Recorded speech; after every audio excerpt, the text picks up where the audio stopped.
여러분 안녕하십니까? 이번 시간에는 강경화의 작심 발언에 문재인 정부 발칵 뒤집어졌다라는 기분 좋은 소식을 전달해 드리도록 하겠습니다.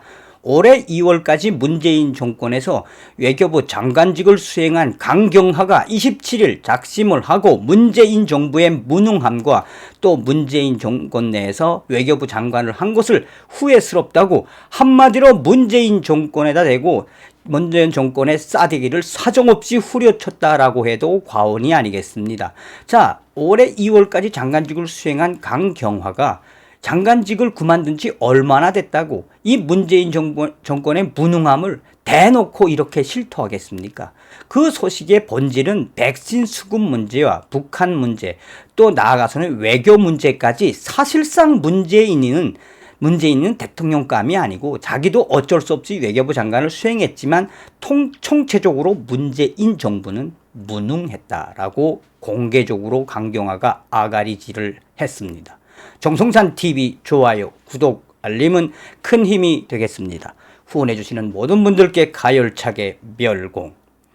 여러분은 강경화 전 외교부 장관을 생각하면 무엇이 떠올려집니까? 저는 문재인 정권 초창기에 트럼프 행정부 이 백악관에 가서 존 볼튼과 또 이 마이크 펜스 부통령 앞에서 다리를 꼬고 실실 쪼개면서 마치나 미국을 쥐락펴락하는 것 같은 강경화의 정신 나감. 또한 강경화는 사실은 외교부 수장의 자격이 없지요. 김대중 대통령 시절에 그냥 영어를 좀 잘해서 통역한 것이 전부였던 강경화는 정치적으로도 외교관으로도 능력을 인정받은 사람이 아니지요. 그런데 문재인은 어쨌든 외교부 장관으로서 임명을 했고 강경화가 외교부 장관을 하면서 이루어낸 게 과연 무엇이나 있습니까? 국제적인 왕따라하겠지. 오죽했으면 송민순 전 노무현 대통령 시절에 외교통상부 장관을 했던 송민순 장관이 얼마 전에 뭐라고 폭탄 선언을 했습니까? 문재인에게는 외교 또 이 남북 관계 또한 나가서는 제일 큰 부분은 이 미국과 전 세계 국가들과의 연대. 그러니까 아예 외교는 없다. 문재인에게는 국제 외교는 사실상 죽었다고 보면 된다라고 그냥 폭탄 선언을 하지 않았습니까? 그 연장선상이다라고 해도 과언이 아니겠습니다. 강경화 전 외교부 장관이 27일 문재인 정부가 코로나19 백신 확보에 주요 국들보다 뒤처졌다는 취지의 발언을 했다. 문재인 정권에서 외교부 장관을 지낸 강경화는 문재인 정권에서 백신 수급은 사실상 국제적인 연대를 통해 그 무능함이 드러난 것이라며 스스로 강경화 장관이 국제사회와 협력하려다가 문재인 정권의 무능함에 백신 수급이 늦어졌다라고 대놓고 이야기를 했다라고 전하고 있습니다. 강경화 전 장관은 27일 민주평화통일자문회의 여성평화회의에서 백신에 있어서는 문재인 정부의 무능함을 인정한다. 우리가 좀 늦었다. 우리가 국제사회에 협력하면서 이것을 하자, 저것을 하자. 이러한 부분에 있어서 뭐 이런 횡성수설 같은 말을 하면서 사실상 문재인 정권은 국제사회와의 연대를 통해 백신을 좀 가져오려고 했지만 이것은 사실상 외교적으로도 그렇고 국제사회 공조에서도 그렇고 사실상 이루어질 수 없는 거지만 문재인 정권은 이것을 강행하다가 결국은 백신 수급이 이루어지지 않는 이런 사태까지 벌어졌다라고 강경화가 스스로 인정을 했습니다.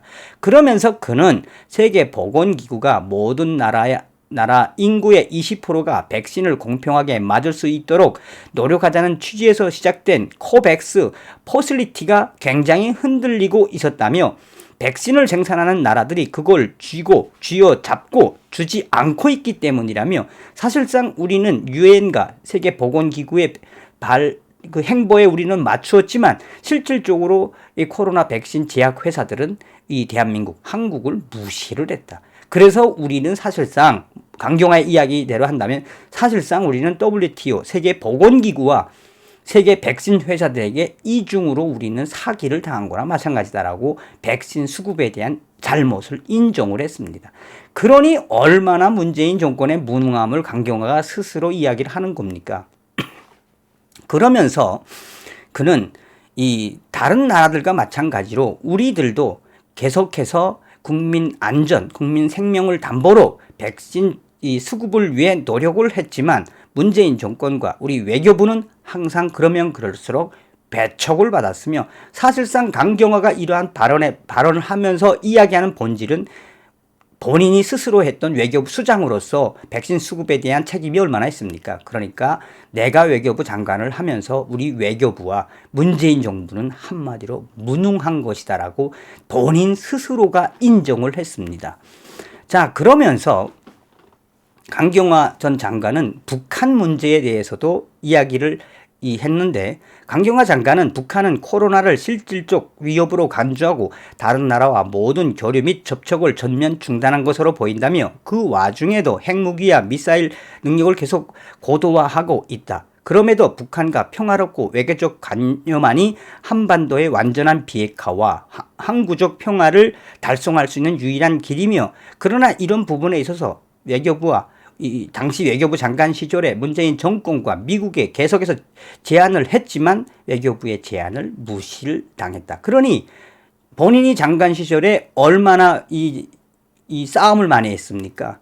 청와대의 외교안보 특보 또 이 외교부 얼마나 많은 싸움을 했습니까? 그리고 또 미국 같은 경우는 미 국무부는 공식적으로 트럼프 행정부 시절에 강경화 외교부 장관하고 개별적으로 추진했던 사분야에 전무하다시피 하지 않습니까? 그러니까 강경화가 이야기하는 것은 대북 문제를 이야기하면서 사실상 자기는 외교부 장관을 하면서 청와대와 외교 안보 라인에 철저한 왕따를 당한 거나 마찬가지다. 그러니 본인이 외교부 장관을 했다라고 하는 것에 대해서 수치스러웠다라는 것을 애들러서 이야기하는 거죠. 자, 이러한 소식들은 김 장관의 이 강경화 전 장관의 문재인 정권을 이렇게 발칵 뒤집는 이러한 발언들은 다른 언론들에서 소상하게 전하고 있습니다. 이에 대해 이 더불어민주당도 강경화 전 장관의 발언에 대해 문재인 정권에 대한 공격으로 간주하고 문재인 정권에 대한 비평으로 간주하고 지금 왜 이 시기에 문재인 정권에 대해서 강경화 전 장관이 공격을 하고 있냐며 더불어민주당 내부에서도 강경화 전 장관에 대한 질타가 이어가고 있으며 또한 이 소식의 본질적인 부분에 있어서는 이 민주평통에서 했지만 이 강연 내용이 확대가 되면서 청와대까지 이 소식이 들어가서 청와대도 지금 강경화 전 외교부 장관의 발언 문재인 무능하다. 나 외교부 장관 괜히 했다. 괜히 망신만 당했다. 이러한 발언들이 청와대에서도 지금 심기가 불편함을 공식적으로 드러내고 있다라고 전하고 있습니다. 왜 이러겠습니까? 강경화가 문재인에게 엿을 먹이는 거죠. 엿. 이번 시간에는 강경화의 작심 발언에 문재인 정권 발칵 뒤집어졌다라는 소식을 전달해 드렸습니다. 강경화 이제 좀 정신 차렸나요? 그러니 문재인 주사파 정권의 외교부 장관으로서 얼마나 개고생을 했다는 이야기입니까? 다음 시간에 뵙겠습니다. 멸공.